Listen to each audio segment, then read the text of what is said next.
Hello guys, this Jolly Mishra and welcome to RN online classes. आप जो math का paper देने जा रहे हो उसके लिए ये वीडियो बहुत ही ज्यादा खास होने वाली है। क्यों? क्योंकि इस वीडियो के अंतर्गत फास्ट रिवीजन होगा। जितने भी चैप्टर्स हैं, जितने भी इंपॉर्टेंट क्वेश्चंस हैं पेपर में आने लायक, जितने भी क्वेश्चंस हैं जो आ सकते हैं, सारे के सारे क्वेश्चन इस वीडियो में आपको मिलेंगे और बहुत ही ज्यादा महत्वपूर्ण वीडियो होने वाली है। केवल डिजिट अलग हो सकते हैं, जैसे 80 की जगह 60 हो सकते हैं, 45 हो सकते हैं, लेकिन जो पैटर्न होगा वो इस वीडियो में आपको पूरा बता दिया जाएगा कि पैटर्न कैसा पूछा जाता है। डिजिट आप तो हल कर लोगे, है ना। डिजिट अलग हो सकता है, बाकी पैटर्न वही रहेगा। तो टेंशन मत लीजिए, सारा का सारा फास्ट रिवीजन आज जो है वो इस वीडियो के अंतर्गत हो जाएगा। तो बस वीडियो में शुरू से लेकर अंत तक आप बने रहिए, इसके बिल्कुल भी मत करिए। मैंने कई वीडियोस पहले भी अपलोड कर रखी हैं, उसमें मैंने हर टॉपिक समझा रखा है, मतलब हर चीज बता रखी है, उसमें कोई भी मतलब चीज छूटी नहीं है। तो आप चैनल पे जा करके पिछली वीडियोस भी देख सकते हो इस वीडियो को पूरी देखने के बाद, क्योंकि ये वीडियो बहुत ही ज्यादा इंपॉर्टेंट है। इस वीडियो को पूरा देखो, उसके बाद आप चैनल पे जाके और भी वीडियोस देख सकते हो, जितनी भी वीडियोस मैंने बताई हुई हैं। सारे इंपॉर्टेंट क्वेश्चन करवाए हुए हैं, ठीक है। कोई भी आपका टाइम वेस्ट नहीं किया गया है, सब बहुत इंपॉर्टेंट चीजें हैं जो पेपर में पूछी जाती हैं, हर बार पूछी जाती हैं और इस बार भी पूछी जाएंगी। तो आपको टेंशन लेने की जरूरत नहीं है, केवल डिजिट ही अलग होगा, बाकी पैटर्न इस वीडियो में आपको पूरा बता दिया जाएगा। और मोटिवेशन के लिए लाइक, सब्सक्राइब, कमेंट वगैरह कर दो। कमेंट में जो भी प्रॉब्लम है आपकी वो बता दो, कोई दिक्कत नहीं है, सबका सोल्यूशन आपको मिलेगा, ठीक है। तो अब सबसे पहली बात आपको करना क्या है, पूरी वीडियो को अंत तक देखना है। फास्ट रिवीजन करवाया जाएगा, हर चैप्टर के क्वेश्चन आपको बताए जाएंगे, है ना। और दूसरी चीज आपका जो वो है, जो आपका अगर मान लो पिछली चीजें नहीं रिवाइज है, मतलब और भी ज्यादा आपको अच्छे से रिवीजन करना है, तो आप पिछली वीडियोस भी जाकर देख सकते हो, सब कुछ एकदम क्लियर हो जाएगा। एंड मोटिवेशन के लाइक, सब्सक्राइब, कमेंट कर देना। तो चलो अब हम अपने वीडियो को स्टार्ट करते हैं। और दूसरी इंपॉर्टेंट बात यह है कि वीडियो बहुत ही ज्यादा इंपॉर्टेंट है, ठीक। तो चलिए वीडियो को स्टार्ट करते हैं। डाउट नट। बच्चों, आप किसी भी सवाल में अटक गए हो या आपसे सॉल्व नहीं हो पा रहा है तो बस आपको क्वेश्चन का फोटो लेना है, क्वेश्चन को क्रॉप करना है और 5 सेकंड के अंदर अंदर आपको उसका वीडियो सोल्यूशन मिल जाएगा। फिर चाहे आपका क्वेश्चन होमवर्क हो, सीबीएसई का हो, यूपी, बिहार, महाराष्ट्र, राजस्थान, एमपी या किसी अन्य बोर्ड का हो, चाहे आईआईटी, जेई या नीट का क्वेश्चन हो या कक्षा 6 से 12वीं तक का सवाल हो, आपके सभी सवालों का जवाब आपको डाउटनट ऐप पर मिलेगा। चाहे कोई भी सब्जेक्ट हो, physics, chemistry, maths, biology, science, आपको सभी सवालों के जवाब डाउटनट ऐप पर मिलेंगे। साथ ही कक्षा 9 से 12वीं के बच्चों के लिए इंग्लिश और हिंदी दोनों मीडियम में चल रही हैं डाउटनट पर लाइव क्लासेस, यानी पूरी पढ़ाई अब होगी डाउटनट पर। 3 करोड़ से ज्यादा स्टूडेंट्स डाउटनट ऐप से पढ़ाई कर रहे हैं, तो आप भी जाइए और तुरंत डाउटनट ऐप को इंस्टॉल करिए। तो चलिए हम पहला क्वेश्चन देखते हैं। पहला क्वेश्चन जो होगा वो द्विघात समीकरण पर है। द्विघात समीकरण का मोस्ट इंपॉर्टेंट क्वेश्चन है, ठीक है। आपकी स्क्रीन पे वो क्वेश्चन आपको दिख रहा होगा कि एक रेलगाड़ी एक समान चाल से 360 किलोमीटर की दूरी तय करती है। कितनी दूरी तय कर रही है? एक समान चाल से, ठीक है। तो मान लेते हैं चाल क्या होगी उसकी, माना रेलगाड़ी की चाल। आप पूरा वहां पे लिखना, ठीक है। हम केवल शॉर्टकट में आपका टाइम वेस्ट ना करते हुए जल्दी जल्दी समझा रहे हैं, ताकि सवाल के जो कॉन्सेप्ट है वो आपको समझ में आ जाए। बाकी आप एक्सप्लेन तो कर ही लोगे, ठीक है ना। तो आप लिखोगे माना रेलगाड़ी की चाल बराबर x किलोमीटर प्रति घंटा, ये हमने मान लिया, ठीक। फिर बोल रहा है कि एक रेलगाड़ी एक समान चाल से, चाल हमने x किलोमीटर प्रति घंटा मान ली, दूरी 300 किलोमीटर, 360 किलोमीटर की दूरी तय करती है, यानी कि दूरी कितनी हो गई? 360 किलोमीटर, ठीक है। इतनी दूरी इस चाल से वो तय करती है। तो मुझे बताओ समय कितना लगेगा, उसको समय कितना लगेगा। आपको पता है कि दूरी बराबर चाल गुणे समय होता है, यानी कि चाल बराबर, आपको पता है कि चाल बराबर होता है दूरी बटा समय, ठीक है। तो समय बराबर क्या हो जाएगा? दूरी बटा चाल। तो दूरी आपकी 360 है, तो और चाल x है, यानी कि इतने घंटे लगेंगे, है ना। 360 बटा x घंटे समय लगेंगे 360 किलोमीटर की दूरी को x किलोमीटर प्रति घंटा की चाल से तय करने में, ठीक। आगे क्वेश्चन में क्या कह रहा है देख लीजिए। तो वह उसी यात्रा में यदि यह चाल 5 किलोमीटर प्रति घंटा अधिक होती, यानी कि अब चाल को हमने क्या किया, एक्सेस कर दिया, माने चाल बढ़ाने के बाद आप लिखोगे चाल बढ़ाने के बाद, ठीक है। चाल आप क्या की जा रही है? बढ़ाई जा रही है। तो कितना हो जाएगा? चाल बराबर कितना बोल रहा है कि 5 किलोमीटर प्रति घंटा अधिक होती, यानी कि x से 5 किलोमीटर प्रति घंटा अधिक होने का मतलब है कि x प्लस 5 किलोमीटर प्रति घंटा। कितना? x प्लस 5 किलोमीटर प्रति घंटा, ठीक है। ये हो गई नई चाल हमारी, यहाँ पे लिख सकते हो कि नई चाल बराबर। दूरी सेम रहेगी, तो वह उसी यात्रा में मतलब उसी दूरी में, दूरी कितनी रहेगी, 360 किलोमीटर ही रहेगी दूरी, उतनी ही दूरी हमें तय करना है। 1 घंटा कम समय लेती है, मतलब जो टाइम पहले लग रहा था उस टाइम से 1 घंटा कम लेती है। मतलब पहले वाले टाइम में अगर हम 1 घंटा माइनस कर दें तो इस वाले का समय निकल आएगा। तो समय बराबर कितना हो जाएगा, 360 बटा x माइनस वन। 1 घंटा हमने क्या कर दिया, कम कर दिया, इतने किलोमीटर प्रति घंटा। अब वो समय लेगा जब उसकी चाल को 5 किलोमीटर प्रति घंटा अधिक कर दिया गया। पूछ रहा है रेलगाड़ी की चाल ज्ञात कीजिए, मतलब x की वैल्यू हमें फाइंड करनी है। अब हमें सबसे पहले द्विघात समीकरण को हल करते वक्त क्या ध्यान रखना होता है, सारे कंटेंट को लिख लो आराम से, ठीक है। सारे कंटेंट जितने भी क्वेश्चन में दिए गए हैं, सारे कंटेंट को लिखने के पश्चात क्या करना होगा, हमें द्विघात समीकरण का निर्माण करना होगा। तो यहाँ पे समीकरण बनाने का प्रयास करो। चाल आपकी ये दी हुई है, दूरी ये है और समय ये है। आपको पता है सूत्र कि दूरी बराबर चाल गुणे समय, ठीक है, चाल गुणे समय। तो दूरी कितनी है, 360 किलोमीटर। चाल कितना है, x प्लस 5। मात्रक सेम है कि नहीं, किलोमीटर प्रति घंटा, किलोमीटर प्रति घंटा, तो कोई दिक्कत नहीं है। यहाँ पे किलोमीटर प्रति घंटा ना होकर के केवल घंटा होगा, ठीक। इतना हो गया, इतना क्लियर हुआ। इनटू समय कितना है, 360 बटा x माइनस 1। अब जब हम इसको ओपन करेंगे, जब इसको हल करेंगे तो हमारा द्विघात समीकरण बन जाएगा। तो चलिए हल करते हैं। यहाँ पे 360 आ जाएगा बराबर, इसका गुणा इसमें करना है, ठीक। तो सबसे पहले देखो x plus 5 into 360 minus x.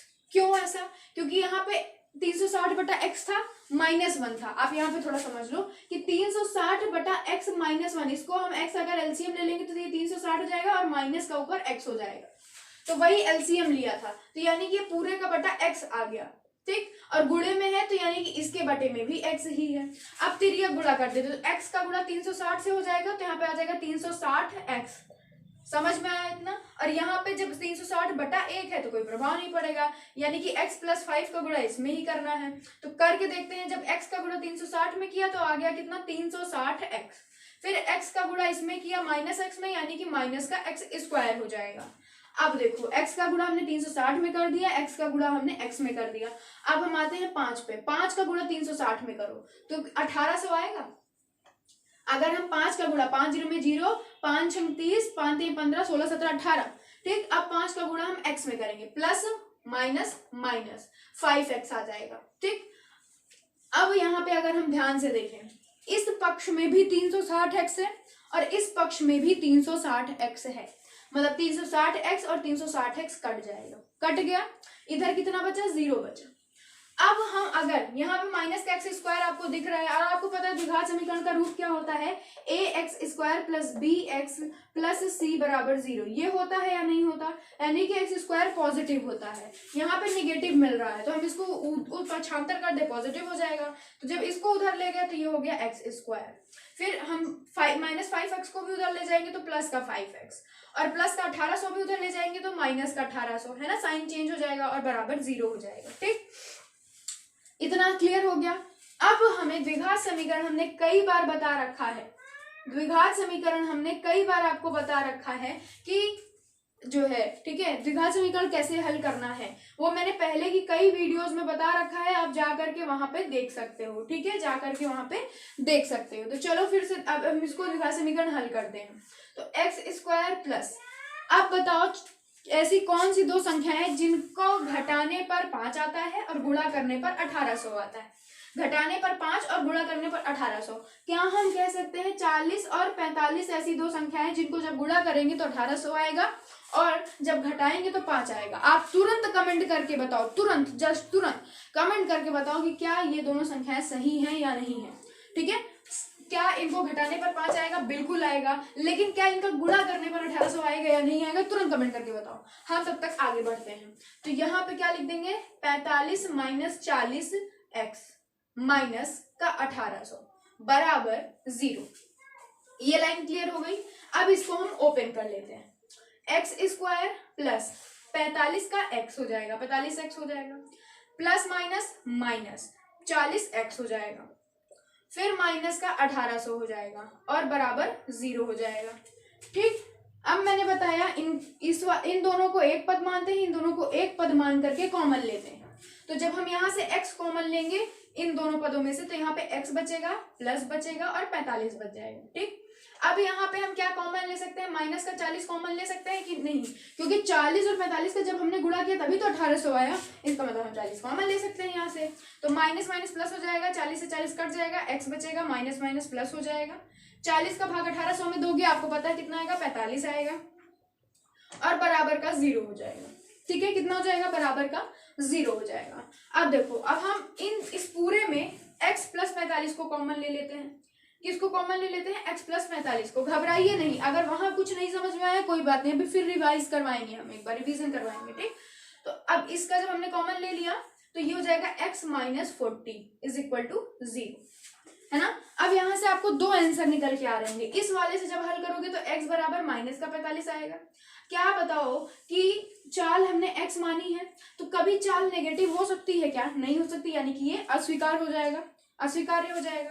अब इस वाले से जब हल करेंगे तो x बराबर 40 मिलेगा और पॉजिटिव तो होती ही है, यानी कि जो चाल होगी रेलगाड़ी की वो 40 किलोमीटर प्रति घंटा हो जाएगी। तो आप नीचे करके लिख दोगे कि अतः रेलगाड़ी की चाल x बराबर 40 किलोमीटर प्रति घंटा।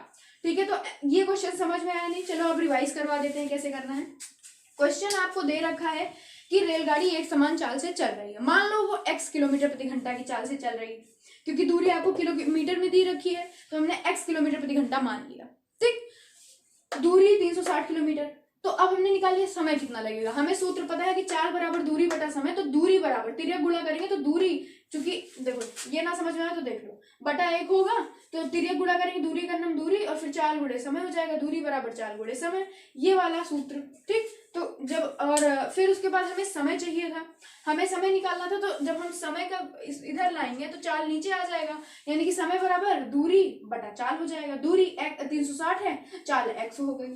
अब क्वेश्चन में चाल बढ़ाने की बात की जा रही है कि 5 किलोमीटर प्रति घंटा चाल बढ़ाई जाती है, तो नई चाल कितनी हो जाएगी, x प्लस 5 किलोमीटर प्रति घंटा।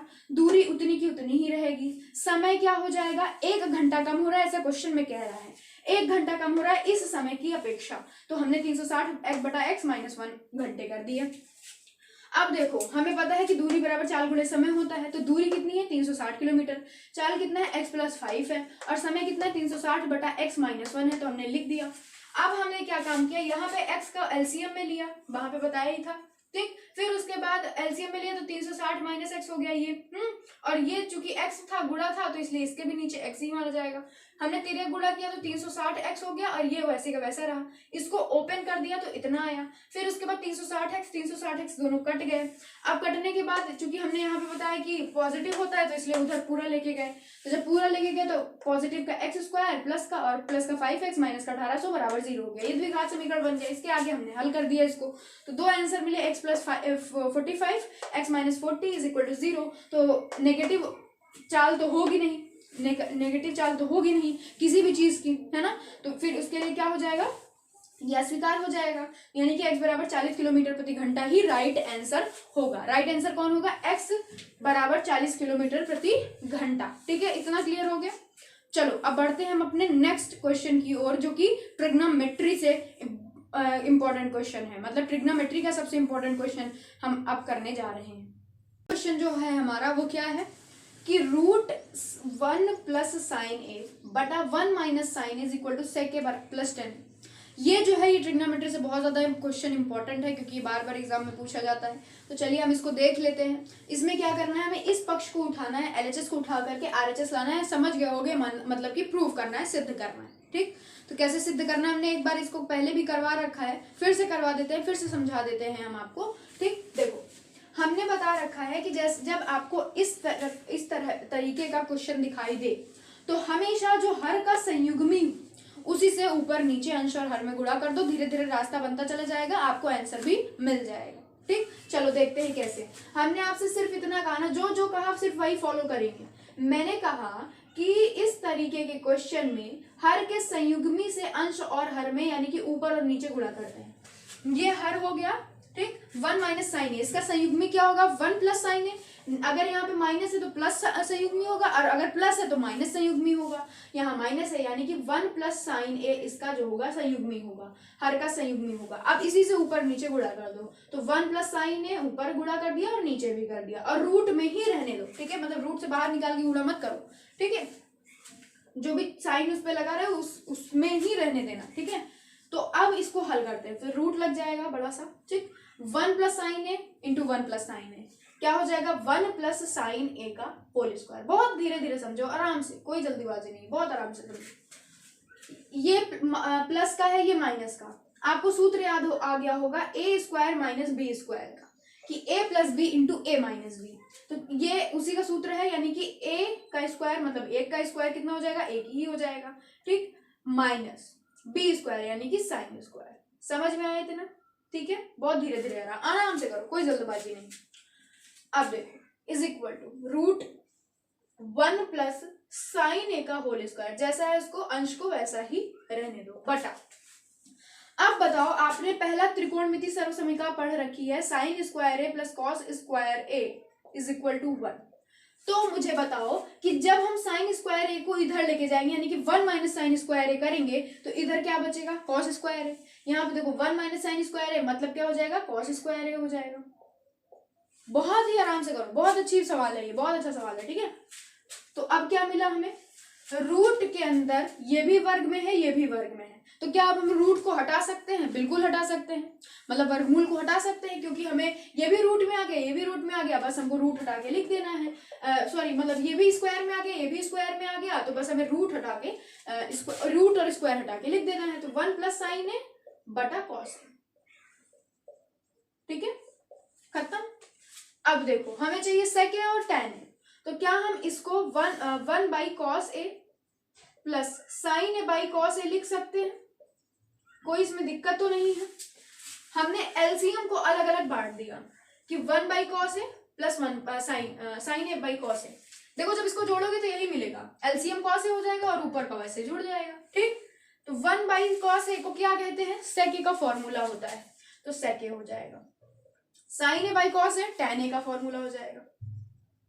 बताओ क्या हमें आरएचएस मिला, बिल्कुल मिल गया, यानी कि LHS is equal to RHS, sec A plus tan A मिल गया, ठीक है। तो यहाँ पे एलएचएस लिख लिया करो हमेशा।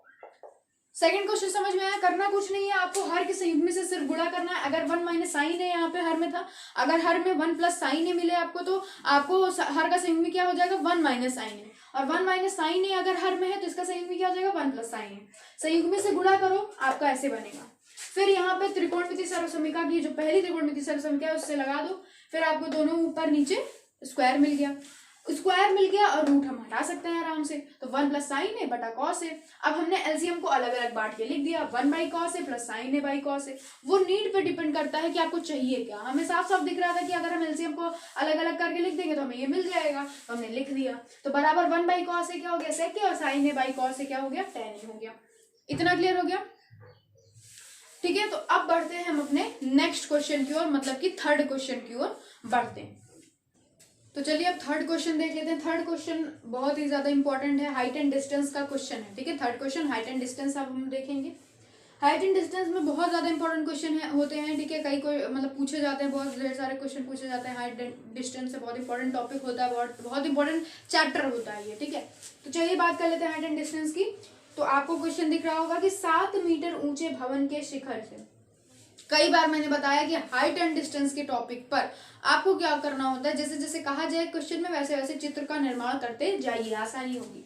7 मीटर ऊंचे भवन के शिखर से, अब देखो एक भवन है, ठीक, मान लिया ये भवन है, इस कितना ऊंचा है, 7 मीटर, मतलब इसकी जो लेंथ है, ऊंचाई जो है वो कितनी है, 7 मीटर, और ये क्या है, भवन से एक केबल टावर के शिखर का उन्नयन कोण, मतलब एक केबल का टावर लगा हुआ है यहाँ कहीं इस प्रकार से, ठीक है। ऐसे केबल का टावर हो गया ये, मान लो ये क्या हो गया, हमारा टावर हो गया, ठीक है। भवन के शिखर से मतलब यहाँ से भवन का जो ऊपरी भाग होगा उसी को शिखर कहते हैं।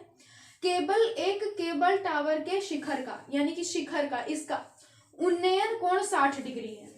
जब कोण आप कहीं पे भी निकालते हो तो सबसे पहले अभिलंब डालते हो, मतलब ऐसे, ये एक अभिलंब है, सीधी रेखा है, ठीक है, थोड़ा टेढ़ी लग रही होगी, और खिंचा भी रही है टेढ़ी, लेकिन ये एक सीधी रेखा है, इस बिंदु से इस पॉइंट पर हमने लंब डाला है। ठीक है, इस अब हम यहाँ पे कोण दिखा सकते हैं कितना, 60 डिग्री। कोण हमेशा दर्शाने के लिए क्या काम किया जाता है, आपका मतलब अभिलंब डाला जाता है। और इसके पाद का अवनमन कोण 45 अंश है। अवनमन कोण मतलब केबल के टावर का जो पैर है ना, जो अंतिम बिंदु है उसका अवनमन कोण, मतलब यहाँ से कोई बंदा देख रहा है, पहले उसने जब इसको देखा उसके शिखर को तो 60 डिग्री का कोण बना उसकी दृष्टि रेखा, और फिर जब उसने उसके पाद को देखा केबल टावर के तो कितने का कोण बना, 45 अंश का। अब देखो कुछ लोग यहाँ पे ब्लंडर मिस्टेक करेंगे कि यहाँ इस वाले को 45 अंश दिखा देंगे, गलत हो जाएगा। अभिलंब हमने इधर खींचा है ना, तो ये कोण की बात कर रहा है 45 अंश के, ठीक है, वो इस वाले कोण की बात नहीं कर रहा 45 अंश। अभिलंब से कोण हमेशा लिया जाता है, तो ये 45 अंश होगा। ठीक, फिर कह रहा है टावर की ऊंचाई ज्ञात कीजिए। ये जो हमारा केबल टावर, इसकी हमें ऊंचाई ज्ञात करना है। अगर हम इसको नाम दे दे ABCDE, हमें तो फिर हमें क्या फाइंड करना है, AC फाइंड करना है। क्या फाइंड करना है, AC फाइंड करना होगा, है ना। समझ में आया, चित्र बहुत ही ज्यादा क्लियर होने वाला है क्योंकि कुछ इधर उधर का है नहीं, ठीक है, मतलब इधर उधर बहुत ज्यादा कंफ्यूज किया नहीं गया इस क्वेश्चन में। सिर्फ इतना कहा गया है कि 7 मीटर ऊंचा भवन है, 7 मीटर ऊंचा भवन हो गया, ठीक है। फिर उससे केबल टावर है, उसके शिखर का उन्नयन कोण, जब यहाँ पे कोई बंदा भवन के शिखर पे खड़ा होकर जब कोई बंदा उसके केबल टावर के शिखर को देखता है तो 60 डिग्री का कोण बनता है, उसके पाद को देखता है तो 45 डिग्री का कोण बनता है, ठीक है। तो हमें केबल टावर की ऊंचाई चाहिए। तो आप लोग समझ गए होंगे कि इस क्वेश्चन में क्या करना है ना, क्या करना है, आप समझ चुके होंगे बहुत ही आसानी से, है ना। तो अब बात कर लेते हैं, देखो करना क्या है इसमें, अब हम बताते हैं, ठीक है। अब अपना दिमाग आप चलाना बंद करो, केवल समझो क्या करना है। हमें चाहिए ये, आपको 2 कोण दिख रहे होंगे, क्या हम कह सकते हैं कि BD और CE समांतर रेखा है, बिल्कुल कह सकते हैं, है ना। ये अगर x है, अगर CE x है तो ये भी x होगी, BD भी, ये और ये समांतर रेखा है, तो ये जो तिर्यक कोण बनेगा, यानी कि कोण ये और कोण ये एकांतर कोण होगा, यानी कि ये कोण 45 अंश है तो ये कोण भी 45 अंश होगा। ठीक, BD और CE समांतर रेखाएं हैं, BD समांतर CE, तो कोण BDC 45 अंश है, इसलिए DCE भी 45 अंश होगा। क्यों, क्योंकि एकांतर कोण हो जाएगा, ये कोण ये कोण। ठीक, अब बात कर लेते हैं, हमें चाहिए केबल टावर की ऊंचाई। आप यहाँ पे देखो, ये DE यहां पे लिख सकते हो, जब DE is equal to 7 metre तब BC is equal to also 7 metre. जब DE, क्योंकि हमने इस पॉइंट से इस पॉइंट पर अभिलंब डाला है, यानी कि DE और BC बराबर होगा। यदि DE 7 मीटर है जो कि भवन की ऊंचाई है, तो BC भी 7 मीटर होगा, 7 मीटर होगा, कितना होगा, 7 मीटर होगा। हमें चाहिए क्या, क्वेश्चन में पूछा है AC यानी कि AB प्लस BC चाहिए, राइट। BC हमें पता चल गया कि वो भवन की ऊंचाई ही है, ऊंचाई के बराबर ही है, यानी कि 7 मीटर। तो हमें निकालना होगा AB। आपको दिख रहा होगा ये कोण दे रखा है, तो हम इस त्रिभुज पे काम करते हैं कि त्रिभुज ABD में, त्रिभुज ABD में। अब बताओ, ये x है, यदि CE x है तो हमारा जो BD है वो कितना होगा, वो भी x होगा, राइट। हमें क्या निकालना है, अभी देखो यहाँ पे हम पहले इस त्रिभुज में नहीं काम कर सकते, हमें इसके पहले भी दूसरे त्रिभुज में काम करना होगा। किस त्रिभुज में, कि त्रिभुज DCE में। क्यों ऐसा करना होगा, आप फाइंड करो। देखो हमें यहाँ पे, अगर हम इस त्रिभुज की बात करें ABD में, तो आपको यहाँ पे कुछ नहीं पता, ना लंब पता, ना कर्ण पता, ना आधार पता, कुछ नहीं पता, तो करोगे क्या इसमें, कुछ नहीं निकल के आएगा। आप अगर ध्यान से देखो तो आपको ये सबसे पहले भवन की ऊंचाई दी थी ना, मैंने कहा था जहां पे डिजिट पहले दिया हो पहले उसी त्रिभुज में काम करना, ठीक है। तो इसमें दिया था तो पहले हम इस त्रिभुज में काम करेंगे, ये आधार का पता लगाएंगे, आधार का पता लगेगा तो वो इसका पता लग जाएगा, इसका पता लग जाएगा तो ये त्रिभुज में काम कर देंगे, काम खत्म हो जाएगा, है ना। तो अब हम आधार हो गया, लंब हो गया, लंब बटा आधार tan थीटा होता है, यानी कि tan इसका कोण कितना है 45 डिग्री, लंब कितना है 7, आधार कितना है x माना हमने, और एक है tan का 45 का मान 1, यानी कि 7 बटा x, यानी कि x बराबर 7 आएगा आपका। मतलब ये CE जो हो गया, CE is equal to BD is equal to 7 metre. इतना क्लियर हो गया, हमें पता चल गया आधार 7 मीटर, ये 7 मीटर हो गया। अब हम इस त्रिभुज में काम कर सकते हैं, अब हमें कोई दिक्कत नहीं होगी इस त्रिभुज में काम करने में। यहाँ पे हमें लंब चाहिए, ए बी चाहिए था AC के लिए, क्योंकि BC हमें पता है, हमें यहाँ पे लंब चाहिए और आधार पता है, यानी कि यहाँ पे भी tan लगेगा, tan 60 degree is equal to लंब, लंब का हम AB रख देते हैं, आधार क्या है 7, कोई दिक्कत, लंब AB हो गया, आधार BD हो गया जिसका वैल्यू 7 है और 60 डिग्री, tan 60 का मान √3 बराबर AB बटा 7, तो AB इज इक्वल टू कितना हो जाएगा 7√3 हो जाएगा, तिर्यक गुणा जब करोगे तो, मतलब AB की वैल्यू 7√3 आई, ये वैल्यू AB कितनी आ गई 7√3 मीटर, 7√3 मीटर आ गई, ठीक है। अब हमसे पूछा जा रहा है, अब यहाँ पे आप लिखोगे नीचे, अतः AC is equal to AB plus BC, AB plus BC, AB plus BC, AC is equal to AB की वैल्यू कितनी 7√3 हमें मिली, कितनी मिली 7√3, प्लस BC की वैल्यू कितनी मिली, BC की वैल्यू कितनी मिली हमें, हाँ 7 मीटर, ठीक है। तो अब यहाँ पे 7 कॉमन ले लोगे तो √3 प्लस 1 हो जाएगा, क्यों, क्योंकि 7 यहाँ से कट जाएगा, यहाँ √3 बचेगा, प्लस 7 एक 7 1 हो जाएगा, यानी कि इतने मीटर। AC की वैल्यू में कितनी फाइंड हुई 7 इंटू √3 प्लस 1 मीटर, ये हो गई उस केबल टावर की ऊंचाई, उस केबल टावर की ऊंचाई 7 इंटू √3 प्लस 1 मीटर हो गई। क्या आपको ये सवाल समझ में आई या नहीं आई? बहुत ही आसान सी सवाल है। मैंने देखो एक बार फिर से क्वेश्चन पढ़ लेते हैं। कहा जा रहा है कि 7 मीटर ऊंचा भवन है, आपने भवन बना दिया, ठीक, उसके शिखर से एक केबल टावर बना दिया, उसके शिखर से, भवन के शिखर से मतलब, ठीक, केबल टावर के शिखर का उन्नयन कोण जो है वो 60 डिग्री है। कोण लेना होता है तो अभिलंब खींचना पड़ेगा, हमने पहले अभिलंब खींच दिया, फिर कोण दिखा दिया 60 डिग्री, और उसके पाद का अनुमान कोण 45 अंश है, यानी कि केबल टावर था उसके पाद का अनुमान कोण कितना हो गया 45 डिग्री, ये 45 डिग्री। आपको पता है BD और CE समांतर है, तो ये कोण BDEC और कोण DCE डायरेक्टली क्या है, तो ये कोण और ये कोण समांतर होगा, बिल्कुल एकांतर होगा, तो ये 45 तो ये भी 45, कोण पता चल गया।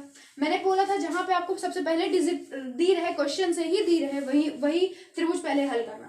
7 मीटर जो है, मैंने पहले की वीडियोस में बोल रखा है, 7, अगर आपने नहीं देखा आप जाके तुरंत देखो चैनल पे। 7 मीटर जो दिख रहा है आपको, पहले इस DCE को हल करना, DCE त्रिभुज में लगाना, 45 डिग्री, लंब बटा आधार 7 बटा x, tan 45 बटा x का वैल्यू निकला है 7 मीटर। अब बताओ क्या CE BD के बराबर है ना, CE BD के बराबर, इसका मतलब अगर ये CE 7 मीटर है तो BD भी 7 मीटर हो गया। अब हमें यहाँ पे आधार पता चल गया, हमें लंब चाहिए था, क्योंकि ये 7 मीटर हमें पहले से ही पता है, क्योंकि BC और DE बराबर होगा, BC और DE बराबर होगा। अगर भवन की ऊंचाई 7 मीटर है तो ये भी भवन के बराबर है, यानी कि इसकी भी ऊंचाई 7 मीटर होगी। हमें केवल AB फाइंड करना था, तो अब हम त्रिभुज ABD में काम करेंगे। तो tan 60 डिग्री बराबर लंब AB और बटा आधार 7, और ये tan 60 कैसे लगाया, लाल बटा कक्का से ना, लंब बटा आधार tan का होता है, इसलिए tan लगाया, लंब हो गया आधार हो गया, ठीक। तो tan 60 की वैल्यू √3, AB बटा 7 हो गया, AB की वैल्यू 7√3 आ गई, मतलब AB की वैल्यू 7√3, BC की वैल्यू 7 मीटर, यानी कि पूरी AC की वैल्यू 7 इंटू √3 प्लस 1 मीटर। ऐसे ही क्वेश्चन को हमने हल किया। बहुत ही आसान सा क्वेश्चन है, कुछ नहीं है, और बहुत ही ज्यादा इंपॉर्टेंट क्वेश्चन है ये आपके बोर्ड के पेपर के लिए। हाइट एंड डिस्टेंस से बहुत इंपॉर्टेंट क्वेश्चन पूछे जाते हैं बोर्ड एग्जाम में, तो इसको बहुत अच्छे से पढ़िएगा। एक बार में ना समझ में आया, वीडियो को पीछे करिएगा, फिर से करिएगा और पॉज करके लगाने का प्रयास करिएगा, ठीक है। अब हम अपने नेक्स्ट क्वेश्चन की ओर बढ़ते हैं। तो अब हम अपना चौथा क्वेश्चन देखते हैं। चौथा क्वेश्चन होगा 2 चर वाले रैखिक समीकरण युग्म चैप्टर से। बहुत ही ज्यादा इंपॉर्टेंट क्वेश्चन है ये, बहुत ही ज्यादा ध्यान से देखिएगा। तो चौथा क्वेश्चन आपको दिख रहा होगा आपकी स्क्रीन पे, कि यदि किसी भिन्न के अंश और हर दोनों में 2 जोड़ दिया जाए। समझते चलो क्वेश्चन को, कि क्वेश्चन में क्या रहा है, कि यदि किसी भिन्न के अंश और हर दोनों में 2 जोड़ दिया जाए तो वह 9/11 हो जाती। ध्यान से देखो, माना भिन्न बराबर, हम भिन्न को मान लेते हैं कि भिन्न कुछ भी मान लेते हैं ना, तो फिर दोनों जो भी हमारे कंडीशन दी गई है वो लगा देंगे।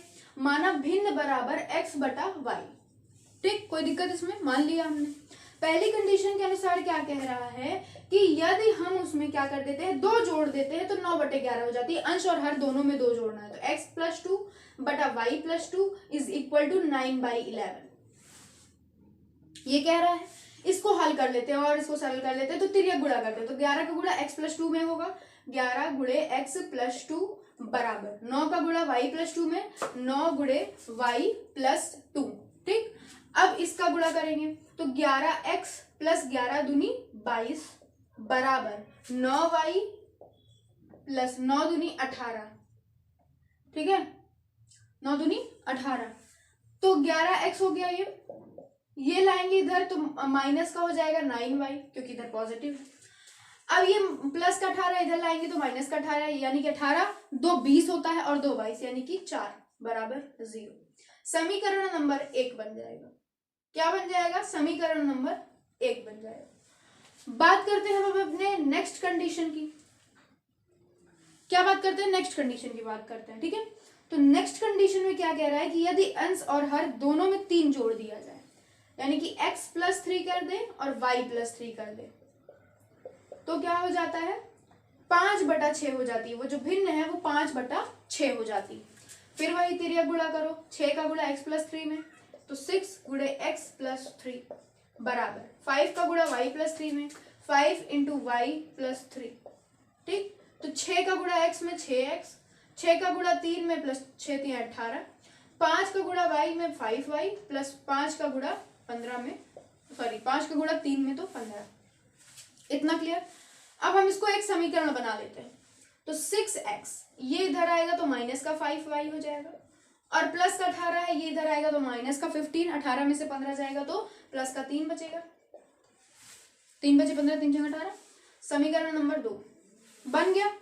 कह रहा है कि तो वह भिन्न ज्ञात कीजिए, हमें भिन्न ज्ञात करनी है। हमारे पास समीकरण एक ये दिया हुआ है, एक ये दिया हुआ है। इन दोनों समीकरणों का यूज करके हमें क्या निकालना है? भिन्न को निकालना है, यानी कि x बटा y का मान निकालना है। मतलब अगर शॉर्ट में कहें कि तो x का मान और y का मान हमें ज्ञात करना है, फिर उसको बटे में करके लिख देना है। चलो, तो दोनों समीकरणों को हम लिखते हैं। तो दोनों समीकरण अगर हम बताओ कैसे हम मतलब इसको हल कर सकते हैं। देखो यहाँ 5y है, यहाँ 9y है। अगर हम इसमें गुणा कर दें किसका? 5 का, तो 9 5 45y हो जाएगा। यहाँ पे गुणा कर दें 9 का, तो 9 5 45y हो जाएगा। और फिर हम काट देंगे, घटा देंगे, साइन चेंज हो जाएगा, कट जाएगा, तो केवल x बचेगा। और x बचेगा तो हम x का मान निकालेंगे, फिर उसका मान किसी समीकरण में रख के y का मान निकाल लेंगे। तो चलो वही करते हैं। तो अब सबसे पहले हम इसका समीकरण 1 में 5 का गुणा करना है। तो 11 5 55, 55x माइनस 9 5 45y, ठीक, प्लस का 5 चौक 20 इज इक्वल टू 0। समीकरण नंबर 1 हो गया ये। उसी में 5 का गुणा करने के बाद 9 का गुणा करना है समीकरण 2 में, तो 9 छंग 54x plus minus minus 9 5 45y, ठीक, प्लस 9 3 27 इज इक्वल टू 0। अब यहाँ पे देखो ये माइनस का, यानी कि लिख दो कि दोनों समीकरणों को घटाने पर, घटाएंगे तभी तो साइन चेंज होगा, और तभी तो ये 45y और 45y कटेगा, तभी तो x केवल 1 बचेगा तो हल निकलेगा उसका। ये माइनस घटाएंगे तो साइन चेंज होगा, minus, plus minus 45y cut गया, 55x में से 54x गया तो 1x बचा, ठीक है। यहाँ पे माइनस का 27 है और ये प्लस का 20 है, यानी कि 27 में से जब 20 जाएगा तो 7 बराबर 0, यानी कि x बराबर आपका 7 आ जाएगा। x की वैल्यू आपको फाइंड हो गई। अब x का मान किसी समीकरण में उठा के रख दो, चाहे 1 में, चाहे 2 में, चाहे जो नया बनाए हो इसमें रख दो, ठीक है, चाहे जिसमें रख दो। तो लिख देते हैं हम कि x का मान समीकरण 1 में रखने पर, समीकरण 1 क्या कहता है आपका ये, चलो यहीं पे रख देते हैं। तो क्या रखना है हमें? आप अपना बढ़िया साफ सुथरा लिखिएगा, नंबर अच्छा पाइएगा, ठीक है। तो 11 गुणे x का मान 7 है, minus 9y plus 4 is equal to 0। 11 7 77 minus का 9y plus 4 is equal to 0। 9y को उधर ले गए तो 9y यहाँ पे इज इक्वल टू हो जाएगा 77 4 77 3 80 81, यानी कि 81। तो y बराबर कितना आएगा? गुणे में इधर भाग में 81/9। अब कितने लोग 9 का पढ़ा नहीं पढ़े हैं कमेंट करके बताओ, 9 का पढ़ा कितने लोग नहीं पढ़े? 9 9 81 होता है, तो y बराबर 9 आ जाएगा। x की वैल्यू 7 मिल गई, y की वैल्यू 9 मिल गई, यानी कि आप लिख सकते हो कि अतः भिन्न बराबर x बटा y बराबर 7/9। क्या 7/9? क्या हो जाएगा? 7/9 हो जाएगा।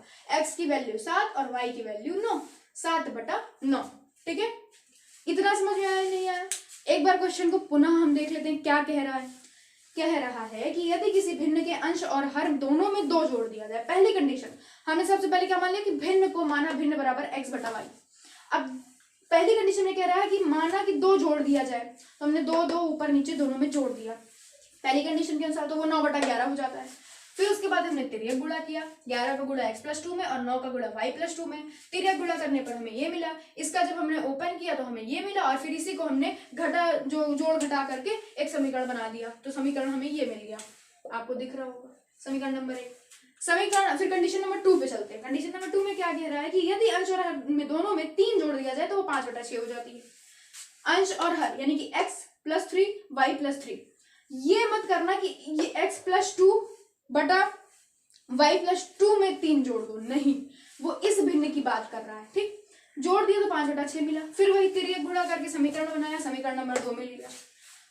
अब हमें करना क्या होगा, x और y का मान चाहिए क्योंकि हमें भिन्न निकालना है। उसके लिए करना क्या होगा, दोनों समीकरणों से x और y का मान निकालना है। प्रतिस्थापन विधि तो आपने बहुत अच्छे से पढ़ी रखी होगी, है ना। या तो करना क्या होता है, करना सिर्फ इतना सा होता है कि दोनों समीकरणों में से या तो y वाला पद बराबर करके काट दो, या तो x वाला पद बराबर करके काट दो, तो y का मान आ जाएगा। y वाला पद काटोगे तो x का मान आ जाएगा।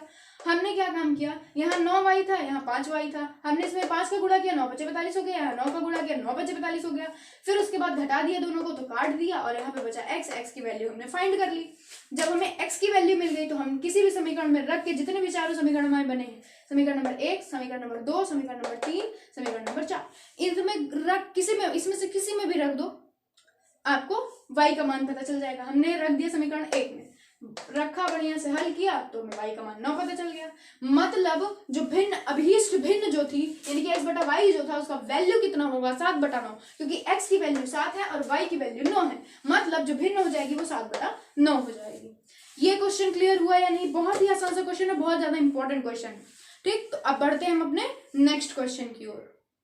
और अब हम करने जा रहे हैं मेंसुरेशन के अति आवश्यक क्वेश्चनों को जो हर बार एग्जाम में पूछे जाते हैं। मेंसुरेशन एक बहुत ही ज्यादा इंपॉर्टेंट टॉपिक होता है जिससे हर साल बहुत सारे क्वेश्चन पूछे जाते हैं और बहुत ही ज्यादा इंपॉर्टेंट टॉपिक है। ठीक है, तो चलो अब हम मेंसुरेशन की कुछ आपको सवालें समझा देते हैं, एकदम क्लियर कर देंगे, स्टेप वाइज क्लियर हो जाएगा, कोई भी कहीं भी प्रॉब्लम नहीं होगी। ठीक, तो चलो मेंसुरेशन अब समझते हैं, उसके एक एक प्रश्न को लगाते हैं। मतलब ज्यादा प्रश्न नहीं, मतलब मेंसुरेशन आपको 2-3 प्रश्न करवाएंगे, उसी में सब क्लियर हो जाएगा मेंसुरेशन का। हम अपने जो आपको स्क्रीन पे क्वेश्चन दिख रहा है उसकी बात कर लेते हैं।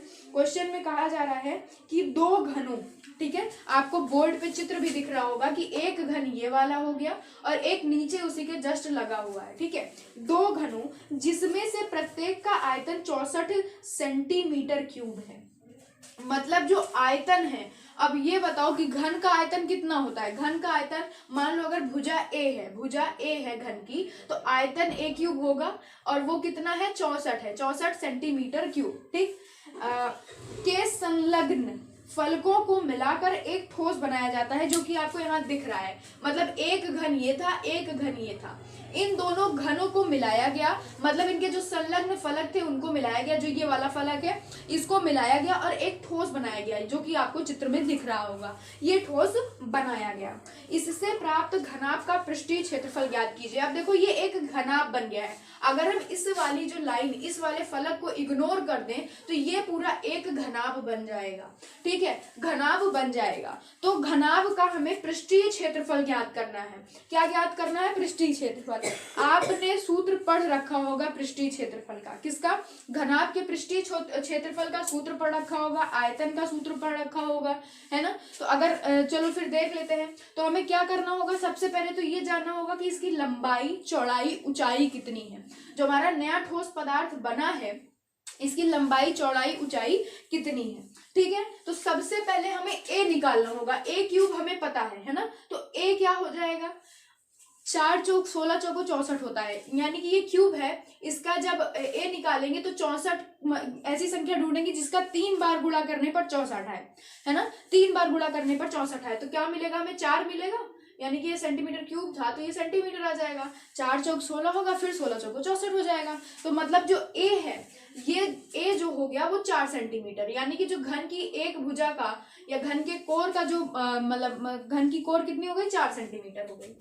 अब बताओ, दो घन थे और दोनों घन का आयतन इतना था, यानी कि प्रत्येक घन की जो भुजा थी वो कितनी थी, एक भुजा 4 सेंटीमीटर की थी ना। तो अब यहाँ पे दो घन ऐड हुए हैं, एक घन की भुजा यहाँ तक है और यहाँ से लेकर यहाँ तक दूसरे घन की भुजा है, यानी कि यहाँ से लेकर यहाँ तक 4 सेंटीमीटर हो गया और फिर यहाँ से लेकर यहाँ तक 4 सेंटीमीटर हो गया। क्यों ऐसा हुआ? ऐसा इसलिए हुआ क्योंकि दोनों घन का आयतन बराबर है, यानी कि दोनों घन एक दूसरे के बराबर हैं। तो 4 सेंटीमीटर ये, 4 सेंटीमीटर ये। ठीक, तीसरी चीज बताएं तो इसकी जो चौड़ाई है, ये चौड़ाई है घन की, तो ये कितनी हो जाएगी, 4 सेंटीमीटर। क्यों? क्योंकि घनाभ तो दोनों मिलकर बने हैं ना, बाकी जो चौड़ाई है वो तो एक ही घन की है। तीसरी चीज, ये जो इसकी लेंथ है, मतलब इसकी जो लंबाई है वो भी 4 सेंटीमीटर है, क्योंकि ए जो है वो 4 सेंटीमीटर है। तो मिल क्या गया हमें मिला ये कि जो लंबाई है, लंबाई जो है वो कितनी है, 4 सेंटीमीटर। लंबाई कितनी हो गई, 4 सेंटीमीटर हो गई इस घनाभ की बात कर रहे हैं। ठीक है, जो ठोस हम लंबाई है वो 4 सेंटीमीटर है। ठीक है, चौड़ाई की बात करें तो वो भी 4 सेंटीमीटर है। कहाँ पे, ये वाली। ठीक है, 4 सेंटीमीटर है। अब बात करें किसकी, ऊंचाई की बात करें, यानी कि हाइट की। हाइट हमारी ये 4 और ये 4 जब जुड़ेगा तो 8 सेंटीमीटर हो जाएगा। ठीक है, कितना हो जाएगा, 8 सेंटीमीटर हो जाएगा। इतना समझ में आया? तो हमें लंबाई, चौड़ाई, ऊंचाई पता चल गई। हमें क्वेश्चन में पूछा क्या है कि घनाभ का पृष्ठीय क्षेत्रफल बताना है। घनाभ के पृष्ठीय क्षेत्रफल का सूत्र क्या होता है? अगर आप देखोगे तो घनाभ के पृष्ठीय क्षेत्रफल का सूत्र बराबर कितना होगा सूत्र, लंबाई, देखो लंबाई गुणे चौड़ाई धन 2 गुणे लंबाई गुणे चौड़ाई धन चौड़ाई गुणे ऊंचाई धन ऊंचाई गुणे लंबाई। ये जो है ये क्या है, ये घनाभ के पृष्ठीय क्षेत्रफल है। लंबाई गुणे चौड़ाई धन चौड़ाई गुणे ऊंचाई धन चौड़ाई गुणे लंबाई, और साथ में 2 का गुणा होगा। ये होता है घनाभ के पृष्ठीय क्षेत्रफल का सूत्र। ठीक, अब तो सवाल हल हो जाएगी क्योंकि हमें लंबाई भी पता है, चौड़ाई भी पता है, ऊंचाई भी पता है ना। बस इसी का मान उठा करके यहाँ पे हमें रखना होगा और हमें मतलब घनाभ के पृष्ठीय क्षेत्रफल का सूत्र जो कि क्वेश्चन में हमसे पूछा गया है वो पता चल जाएगा। तो यहाँ पे 2 लिखोगे। लंबाई कितनी है, 4 सेंटीमीटर, तो 4 और चौड़ाई कितनी हो गई, 4 हो गई, तो फिर यहाँ पे 4 प्लस चौड़ाई कितनी है, फिर 4, ऊंचाई कितनी है, 8 हो गई। ठीक है, फिर धन ऊंचाई 8 हो गई, लंबाई 4 हो गई। ठीक है, ऊंचाई 8 हो गई, लंबाई 4 हो गई। अब इसी को हल कर दो, बस आंसर आ जाएगा। 4 चौक 16 हो जाएगा, धन 8 चौक 32 हो जाएगा, 8 चौक 32 हो जाएगा। ठीक है, फिर यहाँ पे 2 रहेगा। अब 16 और 32 को जब जोड़ोगे तो 6 2 8 9 10, फिर एक बचेगा 3 3 6 7 1 8, 80। कितना आएगा, 80 आएगा। अब जब 80 का गुणा आप देख रहे होगे, 80 का गुणा हमें 2 में करना है। किस में करना है, 80 का गुणा 2 में करना है। 8 दूनी 16 यानी कि 160। अब पृष्ठीय क्षेत्रफल निकाले, यानी कि 160 सेंटीमीटर स्क्वायर जो हो जाएगा वो क्या हो जाएगा, घनाभ का पृष्ठीय क्षेत्रफल। घनाभ का पृष्ठीय क्षेत्रफल कितना हो जाएगा, 160 सेंटीमीटर स्क्वायर। क्वेश्चन क्या कहा था कि 2 घनों जिसमें से प्रत्येक का आयतन 64 सेंटीमीटर क्यूब है, ठीक है, के संलग्न फलकों को मिलाकर एक ठोस बनाया जाता है। इससे प्राप्त घनाभ का पृष्ठीय क्षेत्रफल हमें ज्ञात करना था। सबसे पहले जब हमने दोनों को ऐड किया तो उसकी ऊंचाई 4 4 मिलकर के 8 हो गई, उसकी चौड़ाई लंबाई वही रही, लंबाई भी 4 चौड़ाई भी 4 रही, जो घनाभ बना। ठीक है, उसका आयतन हमने कहाँ से पाया कि उसका कोण कितना है, हमने सबसे पहले आयतन हमें दिया था a क्यूब बराबर 64, तो a बराबर 4 हो जाएगा। घनाभ के पृष्ठीय क्षेत्रफल का सूत्र होता है 2 गुणे लंबाई गुणे चौड़ाई धन चौड़ाई गुणे ऊंचाई धन ऊंचाई गुणे लंबाई। यहीं पे सबका, इन तीनों का लंबाई, चौड़ाई और ऊंचाई का मान रख दिया, सबको हल कर दिया, तो लास्ट में हमें आंसर मिल गया कितना, 160 सेंटीमीटर स्क्वायर। कितना आंसर मिल गया, 160 सेंटीमीटर स्क्वायर। मतलब क्या हुआ, मतलब ये हुआ कि घनाभ के पृष्ठीय क्षेत्रफल का मतलब जो घनाभ ये बना है इसका पृष्ठीय क्षेत्रफल कितना है, 160 सेंटीमीटर स्क्वायर। ठीक है, तो ये वाला क्वेश्चन बिल्कुल क्लियर हो गया होगा। अब बढ़ते हैं अपने नेक्स्ट क्वेश्चन की ओर। क्वेश्चन देख लेते हैं। सेकंड क्वेश्चन आपको आपकी स्क्रीन पे दिख रहा होगा कि एक ठोस एक अर्धगोले पर खड़े शंकु के आकार का है। मतलब एक अर्धगोला है, ठीक है, ये अर्धगोला आपको दिख रहा होगा, उसके ऊपर एक शंकु रख दिया गया है और उसी के आकार का ठोस बना दिया गया है। ठीक, आगे कह रहा है जिसकी त्रिज्या 1 सेंटीमीटर है। मतलब अर्धगोले की जो त्रिज्या है वो 1 सेंटीमीटर है। ठीक है, और शंकु की भी त्रिज्या 1 सेंटीमीटर है, क्योंकि दोनों का, शंकु का आधार और जो गोले का ऊपरी भाग होगा, कटा हुआ भाग, वो दोनों एक ही है, तभी तो जोड़ा गया है। तो दोनों की जो त्रिज्याएं हैं वो 1 सेंटीमीटर है। तथा शंकु की ऊंचाई उसकी त्रिज्या के बराबर है। शंकु की जो ऊंचाई है, यानी कि ये जो हाइट है शंकु की, ये इसकी त्रिज्या के बराबर यानी कि 1 सेंटीमीटर है, क्योंकि इसकी जो त्रिज्या है वो 1 सेंटीमीटर है, ठीक है, के बराबर है। इस ठोस का आयतन पाई के पदों में हमें ज्ञात करना है। मतलब ये जो पूरा ठोस दिया हुआ है, इसका आयतन हमें पाई के पदों में निकालना है कि कितना आएगा, ठीक है। तो ये काम हमें करना होगा। तो सबसे पहले हम क्या काम करेंगे कि हम पहले शंकु का आयतन निकालते हैं, ठीक है। शंकु का आयतन, जो हमारा शंकु है, इसका आयतन निकाल लेते हैं। फिर उसके बाद अर्धगोले का आयतन निकाल लेंगे, दोनों को ऐड कर देंगे, तो हमारे पूरा जो ठोस है इसका आयतन मिल जाएगा, ठीक, क्लियर। तो सबसे पहले शंकु के आयतन का सूत्र क्या होता है, 1/3 पाई r स्क्वायर h, मतलब बेलन के आयतन का 1/3 गुना ना, एक बेलन के आयतन का 1/3 गुना। तो 1/3 पाई के पदों में ज्ञात करना है, तो पाई से मतलब पाई को रखा रहने दो, पाई का मान नहीं रखना है, गुणे आर स्क्वायर बताओ, शंकु की जो त्रिज्या है वो कितनी है, 1 सेंटीमीटर, यानी कि 1 × 1, और इसकी जो ऊंचाई है, हाइट, वो भी तो 1 ही है, मतलब उसकी त्रिज्या के बराबर है, त्रिज्या 1 है तो हाइट भी 1 होगी। मतलब इसका आंसर कितना आ रहा है, 1/3 गुणे पाई, और बाकी तो 1 ही 1 है, मतलब पाई/3 किसका आयतन हो गया, शंकु का आयतन हो गया। शंकु का आयतन निकलकर पाई/3 आया, ठीक है। अब इतने पोर्शन का आयतन हमें पता चल गया। अब हम अर्धगोले का आयतन निकाल लेते हैं। तो अर्धगोले का आयतन का सूत्र अगर आपसे पूछा जाए तो क्या बताओगे आप, अर्धगोले का आयतन, देखो गोले का आयतन कितना होता है, 4/3 पाई r³ होता है ना, इसी का आधा कर दो तो अर्धगोले का निकलेगा। मतलब अब ये भाग में है तो गुणे में जब बदलता है तो 2/1 था, बटा 2 था ना, तो 2 था, अब यहाँ पे गुणे में 1/2 हो जाएगा, है ना, ठीक। ये 2 से 2 कट जाएगा, मतलब अर्धगोले का आयतन 2/3 पाई r³ होता है। कितना होता है, 2/3 पाई r³। अब यहीं पे मान रख दो, 2/3 हो गया, पाई को रखा ही रहने देना है क्योंकि पाई के पदों में ज्ञात करना है। r³ कितना हो जाएगा, अर्धगोले का भी त्रिज्या 1 ही है ना, क्योंकि दोनों के आधार 1 है, तो 1 × 1 × 1 ट्रिपल, क्योंकि r³ था, तो कितना आ जाएगा, 2/3 पाई या 2 पाई/3। ये आ गया अर्धगोले का आयतन। हमें चाहिए पूरे ठोस का आयतन, तो लिख सकते हो पूरे ठोस का आयतन, क्या लिख सकते हो, पूरे ठोस का आयतन, ठीक है। पूरे ठोस का आयतन इज इक्वल टू शंकु का आयतन धन अर्धगोले का आयतन। क्या लिखोगे, शंकु का आयतन धन अर्धगोले का आयतन। अब नीचे से क्या करोगे, इज इक्वल टू, अब लिखोगे शंकु का आयतन, वो जरूर लिख देना कि शंकु का आयतन धन अर्धगोले का आयतन। अब फिर यहाँ पे लिखोगे पाई/3, ठीक, प्लस 2π/3। अब बताओ, 2 हर बराबर है तो डायरेक्ट जोड़ दो, तो 3 पाई, 2 पाई में से 2 पाई और 1 पाई जुड़ा, 3 पाई/3, यानी कि कितना आंसर आएगा, पाई। आयतन है और ये सेंटीमीटर में दिया था, यानी कि सेंटीमीटर³। मतलब पूरे ठोस का आयतन कितना हो जाएगा, पाई सेंटीमीटर³। कितना हो जाएगा, पाई सेंटीमीटर³।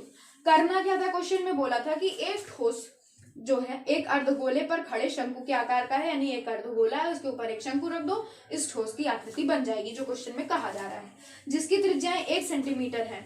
मतलब अर्धगोले और शंकु की दोनों की त्रिज्या 1 सेंटीमीटर, और शंकु की जो ऊंचाई है वो भी वो त्रिज्या के बराबर है, मतलब 1 सेंटीमीटर। इस ठोस का आयतन पाई के पदों में ज्ञात करना है। हमने शंकु का आयतन निकाल लिया, फिर अर्धगोले का आयतन निकाल लिया, ठीक है। शंकु का आयतन 1/3 पाई r² h, पाई/3 मिला हमें, r और h का मान रख दिया, तो फिर अर्धगोले का आयतन 4/3 पाई r³ का आधा किया, मतलब 2/3 पाई r³। फिर जब r का मान रखा तो हमें 2π/3 मिला। पूरे ठोस का आयतन क्या हो जाएगा, अर्धगोले का आयतन धन शंकु का आयतन, और फिर उसका मान रख करके जोड़ दिया तो हमारे पास कितना आ गया, वैल्यू आ गई पाई सेंटीमीटर³ आ गई, ठीक है। तो इतना समझ में आया। ये सेकंड क्वेश्चन बहुत ही ज्यादा इंपॉर्टेंट है, क्या है, बहुत ही ज्यादा महत्वपूर्ण है, ठीक है। तो अब हम बढ़ते हैं अपने नेक्स्ट क्वेश्चन की ओर, अब हम बढ़ते हैं अपने थर्ड क्वेश्चन की ओर, ठीक है। थर्ड क्वेश्चन बहुत ही ज्यादा इंपॉर्टेंट होने वाला है, थर्ड क्वेश्चन भी बहुत ज्यादा इंपॉर्टेंट है।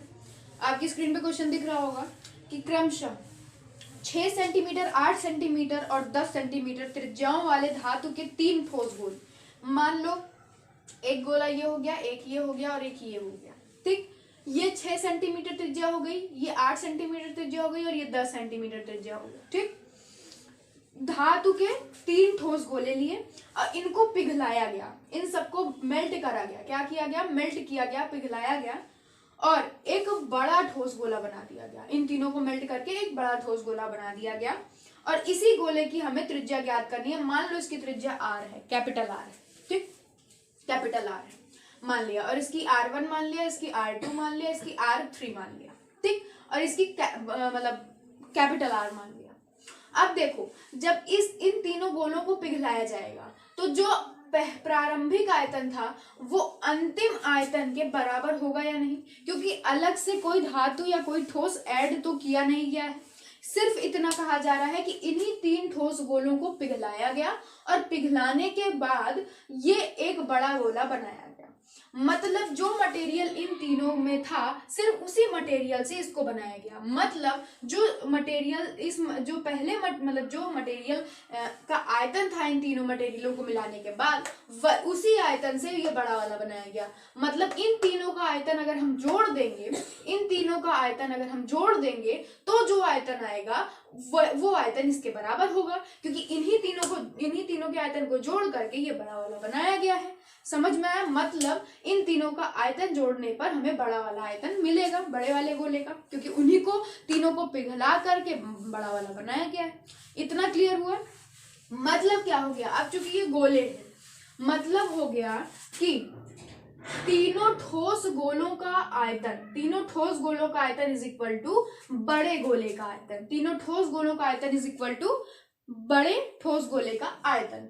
तो तीनों ठोस गोलों का आयतन, गोले का आयतन क्या होता है? 4/3 पाई r क्यूब। इसका r1 क्यूब हो गया पहले वाले का, ठीक, क्योंकि r1 है। फिर r2 4/3 पाई r2 क्यूब हो गया, ठीक है, प्लस 4/3 पाई r3 क्यूब हो गया। कितना हो गया? r3 cube. ये जब इन तीनों का आयतन जोड़ दिया किसके बराबर मिलेगा? बड़े वाले के बराबर, जिसकी त्रिज्या क्या है? 4/3 पाई कैपिटल R क्यूब। इतना समझ में आया कि तीनों ठोस गोलों का आयतन इज इक्वल टू बड़े वाले गोले का आयतन, या प्रारंभिक आयतन इज इक्वल टू अंतिम आयतन, है ना? ऐसा भी लिख सकते हो। तो अब हमें सिर्फ मान रखना है। अगर हम इस वाले पक्ष में 4/3 पाई कॉमन ले लें तो कितना बचेगा? 4/3 यहां से उड़ जाएगा, कितना बचेगा? R1 क्यूब, प्लस यहां से भी उड़ जाएगा तो R2 क्यूब, प्लस 4/3 यहां से भी उड़ जाएगा तो R3 क्यूब। अब यहाँ पे 4/3 पाई कैपिटल R क्यूब है, ठीक है। अब बताओ, ये 4/3 पाई और ये 4/3 पाई कट जाएगा, कैंसिल हो जाएगा, बचेगा कितना? क्या आ जाएगा? R1 cube plus R2 cube plus R3 cube, ठीक है, is equal to capital R cube. अब क्या बताओ हमें कि आपको R1, R2, R3 पता है या नहीं पता है? क्वेश्चन में ही दिया है कि R1 6 सेंटीमीटर है, R2 8 सेंटीमीटर है, R3 10 सेंटीमीटर है। मान रख दे यहाँ पर, तो 6 का क्यूब, इस R को इधर लिख देते हैं, तो R cube is equal to 6 का क्यूब धन R2, 8 का क्यूब धन 10 का क्यूब। कितने का क्यूब? 10 का क्यूब। 6 का जब 3 बार गुणा करोगे, ठीक है। अब 1 मिनट यहाँ पे ध्यान देना, जब यहाँ पे इसको R बनाओगे तो ये जो क्यूब है जब इधर आएगा तो ये घनमूल में बदलेगा, तो इस तरीके से इसको लिखा जाएगा। 6 का 3 बार जब गुणा करोगे, 6 छंग 36 छंग कितना आएगा? 216, 216 लिख दो।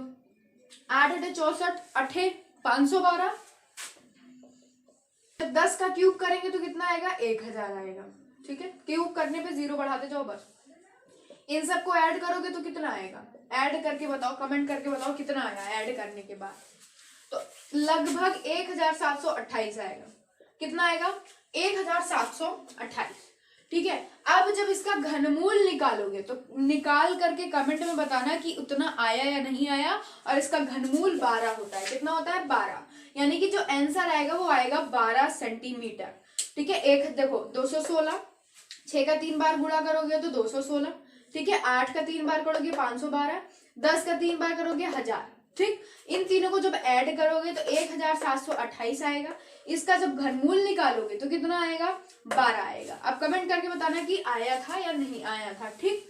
तो जो बड़े वाला गोला हो गया इसकी त्रिज्या कितनी हो गई 12 सेंटीमीटर। क्वेश्चन में क्या पूछा था एक बार फिर देख लेते हैं कि पूछा था कि क्रमशः 6 सेंटीमीटर, 8 सेंटीमीटर, 10 सेंटीमीटर त्रिज्याओं वाले धातु के तीन ठोस गोलों को पिघलाया गया और बड़ा वाले गोले को बनाया गया। बड़े वाले गोले की त्रिज्या हमें जाननी थी। हमने इस छोटे वाले तीनों की R1, R2, R3 त्रिज्या मान ली, बड़े वाले की कैपिटल R मान ली। ठीक, इसके बाद तीनों गोलों को पिघला करके बड़ा वाला बनाया गया, मतलब जो तीनों गोलों का आयतन था वो बड़े वाले का आयतन है, यानी तीनों ठोस गोलों का आयतन बराबर बड़े वाले गोले का आयतन है ना। तो अब हमें पता है ये गोला है, गोले का आयतन होता है 4/3 पाई R क्यूब। तो इसका जब लिखेंगे आयतन तो 4/3 पाई R1 क्यूब, धन इसका आयतन लिखेंगे 4/3 पाई R2 क्यूब, इसका आयतन लिखेंगे तो 4/3 पाई R3 क्यूब, है ना, बराबर इसका R है कैपिटल R है तो इसका जब आयतन लिखेंगे 4/3 पाई कैपिटल R क्यूब। अब हमने इधर 4/3 पाई कॉमन ले लिया तो बचा क्या R1 क्यूब, क्योंकि ये हट जाएगा, फिर यहाँ से ये हट जाएगा R2 क्यूब, धन ये हट जाएगा R3 क्यूब, बराबर 4/3 पाई कैपिटल R क्यूब। अब ये 4/3 पाई और इधर 4/3 पाई कैंसिल हो जाएगा, बचेगा कितना R1 cube plus R2 cube plus R3 cube is equal to capital R cube. हमें पता है R1, R2, R3 का मान, ठीक, क्वेश्चन में ही दे रखा है। हमने क्या काम किया, R cube is equal to उधर ही ले गए, ठीक है, मतलब कोई दिक्कत नहीं है, चाहे R क्यूब इधर लिखो चाहे उधर लिखो। तो अब R1 का मान रखा तो 6 का क्यूब, प्लस R2 का मान रखा तो 8 का क्यूब, R3 का क्यूब रखा तो 10 का क्यूब, ठीक, 6 का। अब देखो जब इधर क्यूब रहता है, क्यूब को जब जैसे रूट को जब हम बराबर के रूट का पक्षांतर करते हैं तो वो वर्गमूल में बन जाता है, उसी तरीके से जब हम क्यूब का पक्षांतर करेंगे तो वो घनमूल बन जाएगा। तो इधर जब पक्षांतर किया तो ये घनमूल बन गया। 6 का गुणा 3, 6 छंग 36 छंग 216, 8 अठे 64 अठे 512, 10 दहम्मा 100, 10 दहम्मा 100, फिर 100 दहम्मा कितना 1000, तीनों को जोड़ दिया 1728 मिला। इसका जब घनमूल निकाला तो हमें 12 मिला, 12 बराबर में 144 और 144 का जब 12 में गुणा करोगे तो 1728 मिलेगा। कितना मिलेगा 1728 मिलेगा। तो ये हो गई थर्ड क्वेश्चन, बहुत ही ज्यादा इंपॉर्टेंट क्वेश्चन है ये भी पेपर की दृष्टि से, ठीक है। तो ये समझ में आ गया होगा आपको, है ना, कैसे करना है, कैसे, है ना, इसका सोल्यूशन कैसे निकालना है आपको समझ में आ गया होगा, ठीक। तो बस मिलते हैं नेक्स्ट वीडियो में, बाय।